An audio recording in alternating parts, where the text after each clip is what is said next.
warahmatullahi wabarakatuh. Saya Rasul bin Bang Asmara ingin mereview materi guna memenuhi tugas UAS dengan mereview Kesultanan Turki Utsmani atau Kerajaan Turki Utsmani. Pada tanggal 3 Maret 1924, Khilafah Utsmaniyah atau dikenal juga dengan Kesultanan Turki Utsmani atau Ottoman runtuh. Kejayaan Islam yang sudah tegak berdiri sejak 13 abad yang lalu dan menguasai 2/3 wilayah dunia tersebut saat ini hanya bisa menjadi fakta sejarah yang tidak bisa dilupakan oleh umat manapun. Turki Utsmani merupakan kekhalifahan yang sangat kuat dalam sejarah Islam. Kerajaan Turki Utsmani kala itu menguasai dari semenanjung Arab hingga Asia Selatan. Dinasti Turki Utsmani berkuasa cukup lama, yakni sekitar 625 tahun.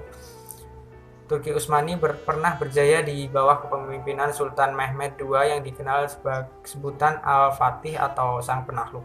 Sebab di masanya pemerintahan Islam berhasil menguasai Konstantinopel. Apa itu Konstantinopel? Yaitu kota yang paling sulit ditembus oleh pasukan dunia dimanapun pada saat itu.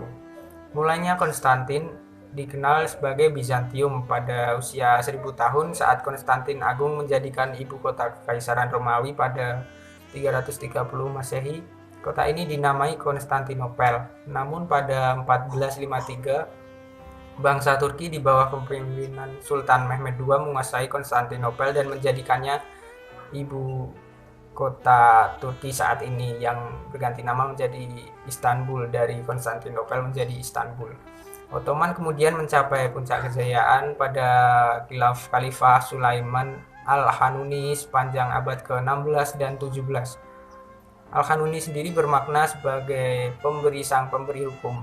Ia memerintah 1520 sampai 1566 Masehi. Pada saat itu Turki Utsmani dinobatkan pemilik kekuatan tempur terbesar di dunia. Itu adalah masa jayanya.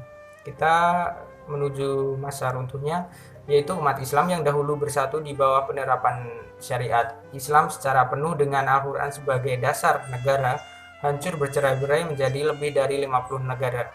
Cerita ini sama seperti Uni Soviet yang menjadi sekarang saat ini menjadi beberapa negara. Umat Islam dahulu disegani, kini tak lebih jadi bahan fitnah, target kebencian dari umat-umat lainnya. Runtuhnya Khilafah Utsmaniyah menjadi awal penderitaan umat muslim saat ini. Kalau Khilafah Utsmaniyah sendiri terjadi begitu kompleks, runtuhnya terjadi begitu kompleks dan berlangsung dalam waktu yang cukup lama hingga akhirnya benar-benar runtuh dengan ditandainya deklarasi perubahan sistem pemerintahan menjadi republik oleh Mustafa Kemal Atatürk. Alur sejarah bisa ditelusuri dari berbagai sumber. Garis besarnya yaitu bahwa khilafah terlibat Perang Dunia I di blok barat melawan blok sekutu, dan khilafah saat itu berpihak atau ikut dalam blok poros melawan blok sekutu. Dalam perang itu blok poros akhirnya kalah dan mendapat konsekuensinya mereka dipaksa untuk menerima syarat-syarat perdamaian yang kemudian memicu runtuhnya Khilafah Utsmaniyah. Kalau mengutip dari pemaparan dari buku berjudul The Fall of the Khilafah dari Eugene Rojan, setelah kekalahannya Perang Dunia I, khilafah dituntut untuk melakukan pembagian wilayah ke tangan sekutu.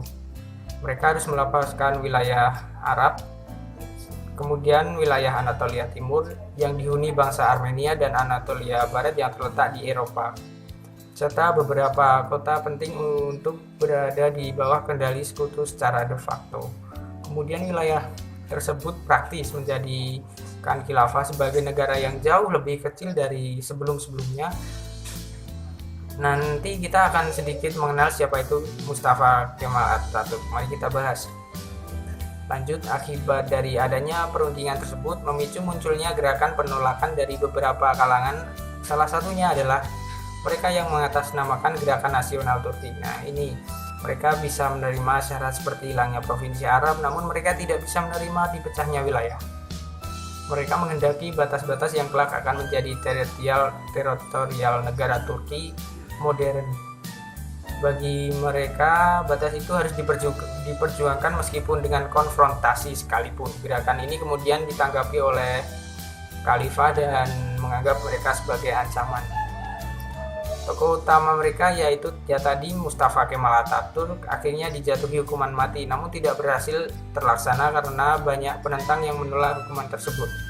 Mustafa Kemal Atatürk sendiri dianggap sebagai pahlawan karena berhasil memenangi pertempuran penting di Gallipoli dan ada memenangkan beberapa pertempuran atau hal-hal penting lainnya. Namun juga ada yang menganggap Mustafa Kemal Atatürk adalah sedikit merendahkan umat Islam. Sejarah kemudian membuktikan bahwa keputusan Utsmaniyah keliru. Kedaulatan wilayah Turki tidak bisa dipertahankan dengan perundingan damai. Mustafa Kemal justru berhasil mengambil kembali wilayah di Kaukasus di Anatolia Barat melalui pertempuran sengit.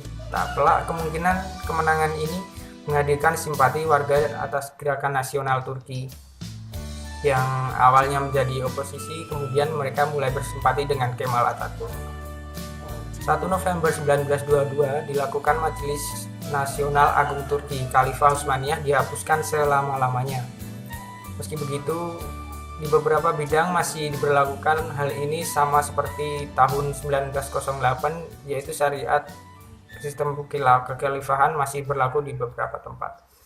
Puncak dari dimulaikan penderitaan umat Islam adalah peristiwa 3 Maret 1924, yakni dihapuskan sistem pemerintahan Islam yakni khilafah oleh Mustafa Kemal Atatürk menjadi pemerintahan republik.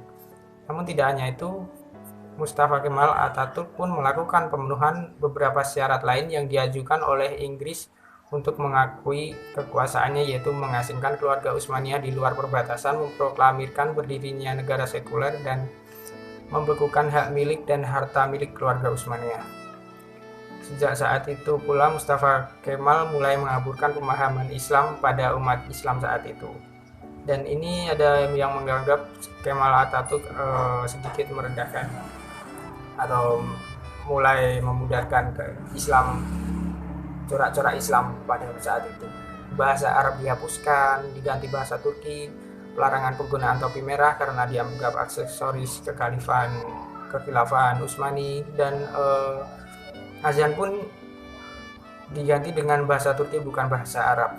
Hingga 95 tahun silam, Islam tidak hidup dalam lingkup khilafah Islamiyah, membuat umat Islam terus terpuruk dan umat Islam dituduh agresif, destruktif, mengingkari hukum positif, teroris, biadab, fanatik, fundamentalis, kuno, dan menentang zaman. Umat Islam difitnah dan dijelek-jelekkan di hadapan seluruh bangsa dan umat-umat lain. Ya, sama seperti yang terjadi hingga saat ini. Dalam kondisi seperti ini, Muslim melihat kemajuan Barat sebagai sesuatu yang mengagumkan. Beberapa Muslim mulai tergoda untuk menjadi atau mengikuti westernisasi, namun ternyata jalan ditempuh melalui jalan westernisasi telah menghancurkan umat Islam sendiri dari ajaran Al-Quran dan hadis.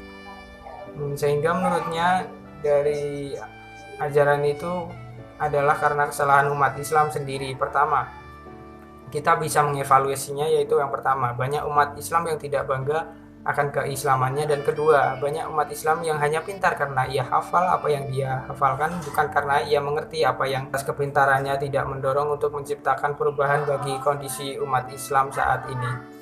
Baginya hal tersebut disebabkan karena dunia Islam tidak memiliki wawasan vertikal atau wawasan Islam. Oleh karena itu, saat ini menjadi momen yang luar biasa bagi umat Islam untuk kembali berintrospeksi diri, khusus bagi tiap-tiap individu. Sudahkah kita bangga dengan Islam kita, ataupun kita malah mengikuti westernisasi dan terbawa oleh arus? Dan kita harus tetap menjadi Islam yang rahmatan lil alamin dan menjunjung tinggi apa itu nilai-nilai keislaman. Sekian dari saya. Assalamualaikum warahmatullahi wabarakatuh.